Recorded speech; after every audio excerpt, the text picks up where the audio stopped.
Hey, what's up everyone? Welcome back to Tyrannosaurus Riffs. Today we're going to go over how to string a Floyd Rose.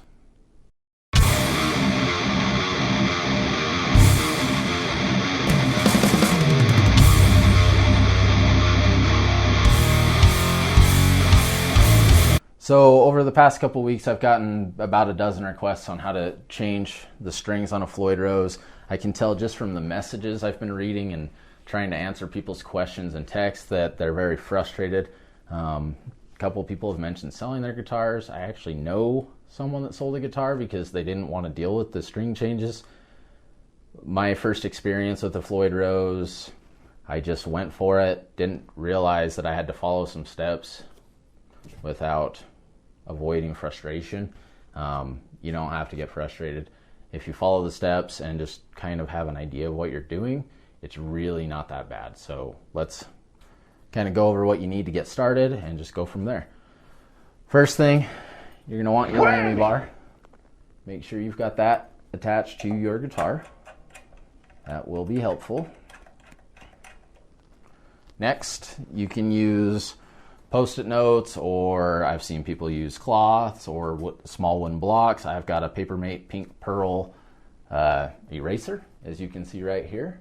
You can get these on Amazon for $2 or something, and then have a couple extras to erase stuff, I guess.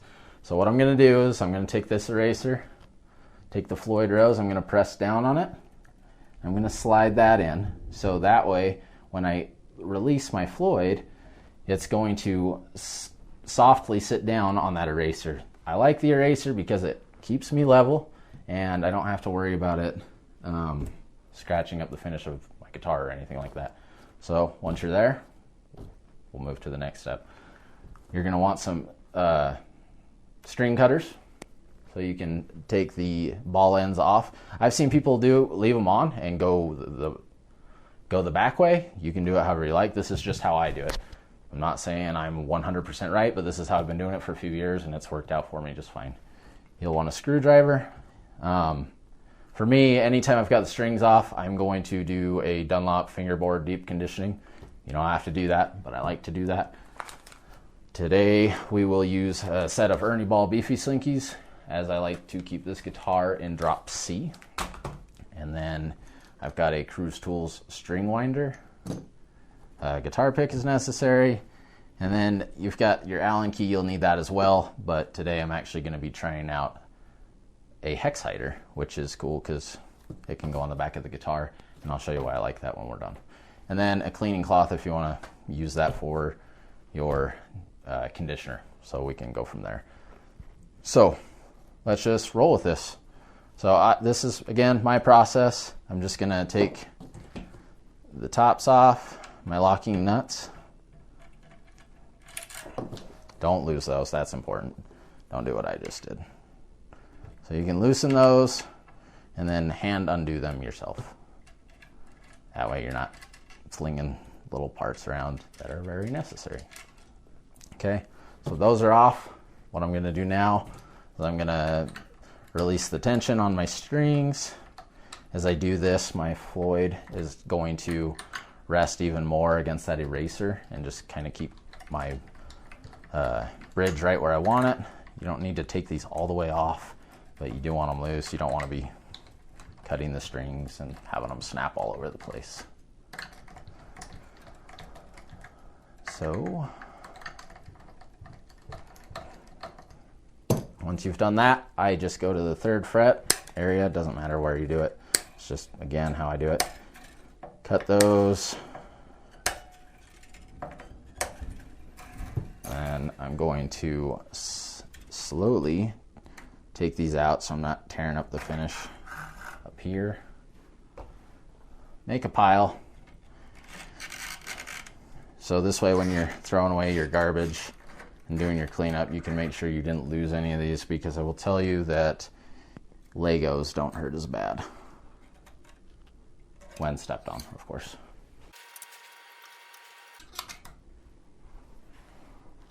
Okay, once you've removed those, go ahead and press down on your whammy bar. Take your hex hider or your Allen key if that's what you're using. Loosen those up.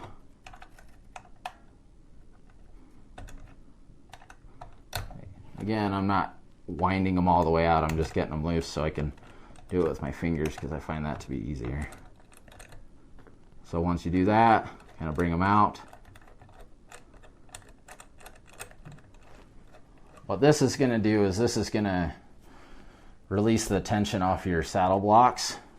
As you're taking these out, be careful. Do not lose those saddle blocks. If you lose one, you will be ordering new pieces and not practicing guitar that day. So again, try not to lose them. I just tie a simple knot that didn't quite work so I can make sure that I'm not going to be stepping on that stuff later or vacuuming it up and ruining something else. Okay. Once that's done, it's also a good time to kind of clean any oils from your hands or your fingers off the pickups.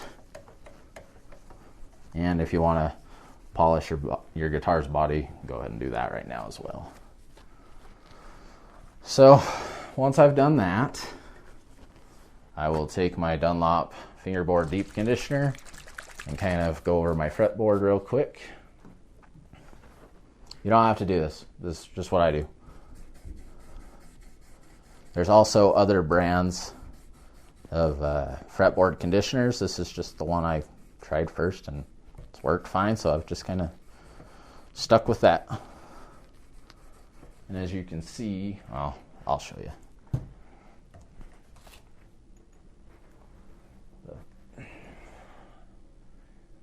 You can see the difference it does there. Obviously that's still wet, but I'll show you the before and after. So wet and dry.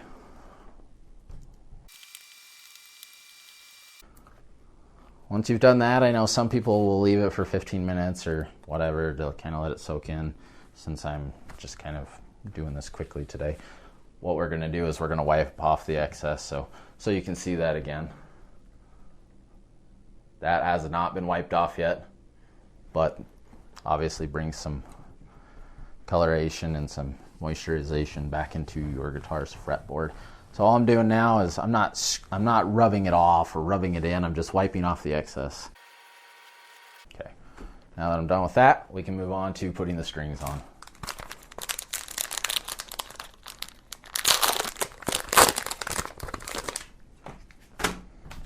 So for me, I like to cut the ball end off.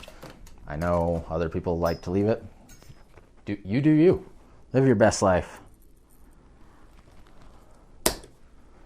Again, keeping track of how many I've got. So what I'm going to do now, I just kind of throw it over my shoulder, put it in place, push down on my bar, kind of finger tighten my screws. And then once I've finger tightened that one, I'll take my hex hider or my Allen key and tighten it. Do not Hulk smash these into place. They just need to be nice and firm. They don't need to be smashed in there. I will tell you from experience, I have smashed some in there, and that has led to destroyed blocks that then led me with goose chases trying to get those out, and I will tell you that is extremely frustrating. And then you need new blocks, and you don't get to play that particular guitar that day. So don't smash them in there.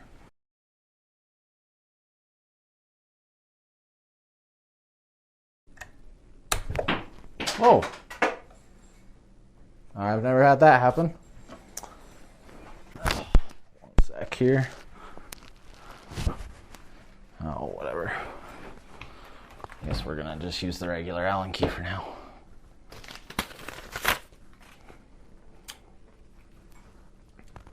That might have been a sign of me over tightening.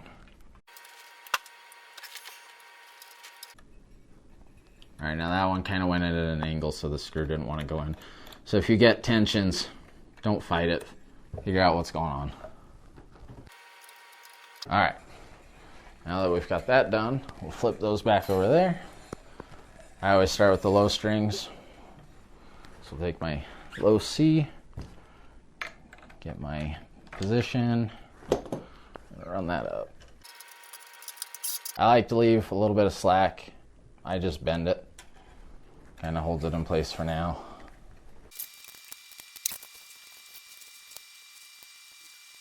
All right, so once that's done, go ahead and start to tighten them up. You don't have to go super tight.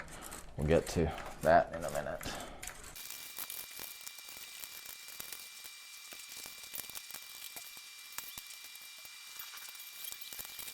So I did not go ahead and just tighten these up all the way. I wanted to kind of go over a couple points with you guys. I'm in drop C, so I was already kind of set up.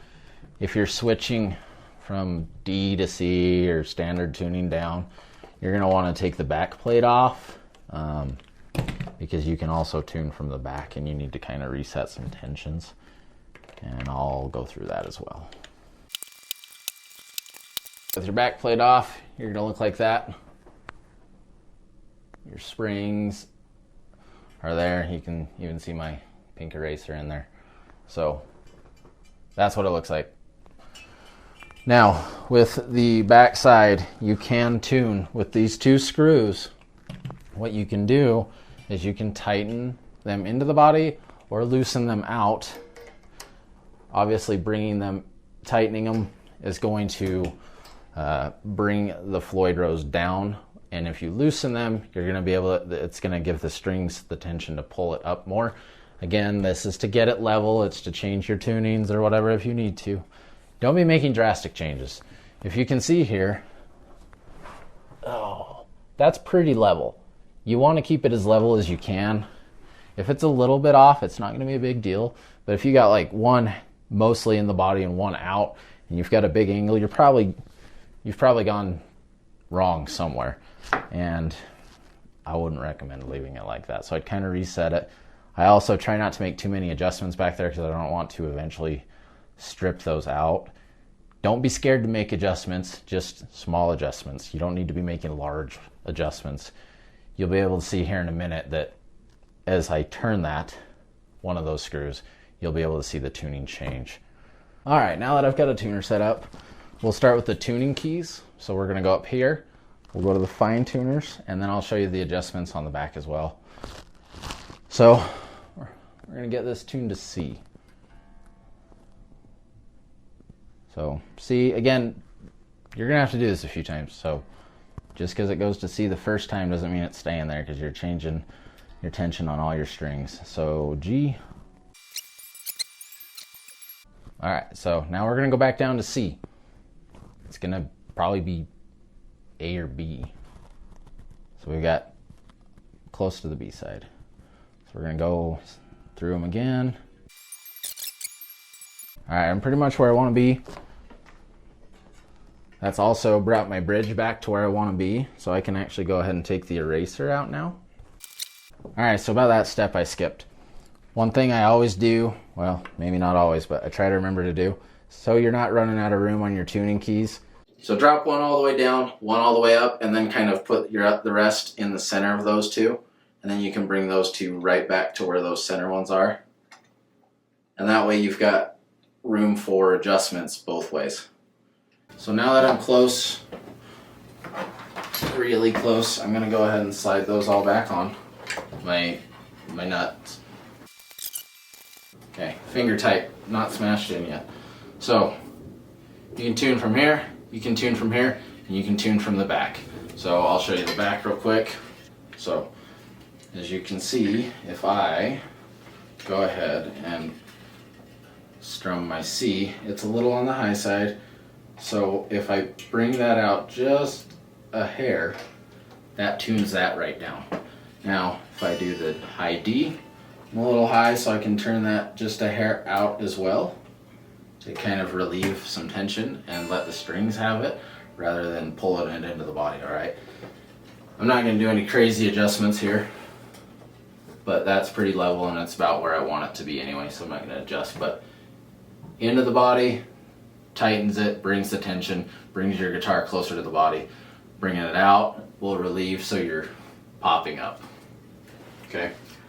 If your bridge is popped up, you need to put the screws into the guitar. If it's popped down and you need it to come up, you need to release the screws out of the back just a little bit to kind of let that start to float up. Again, don't make huge adjustments, just minor adjustments.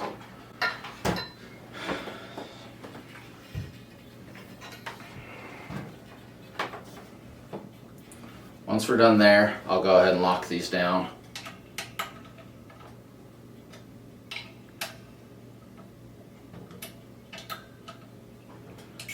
And if you're like me, you'll tune it again just to make sure, this time using the fine tuners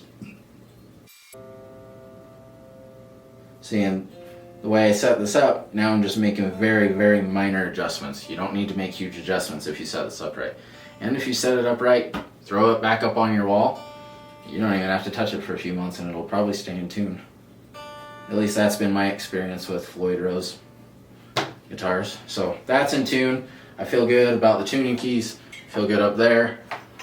So once I'm done with that part, what I like to do is go ahead and clean up the guitar. If you want to be like Tom Morello or someone else and leave these all flying all over the place, go for it.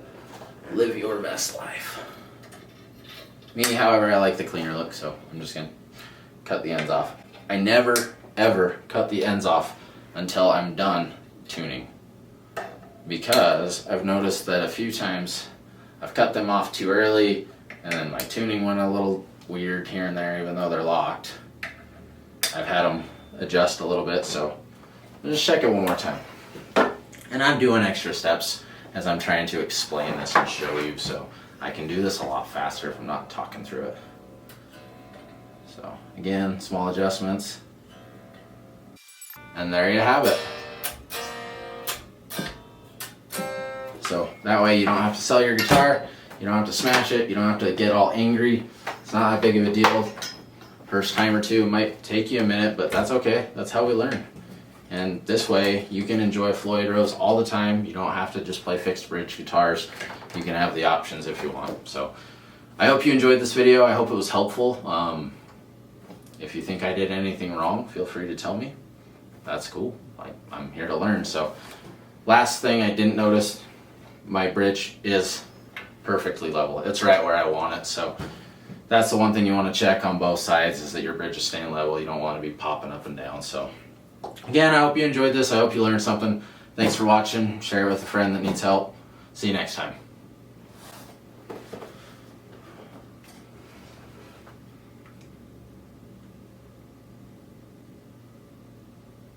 Goodbye.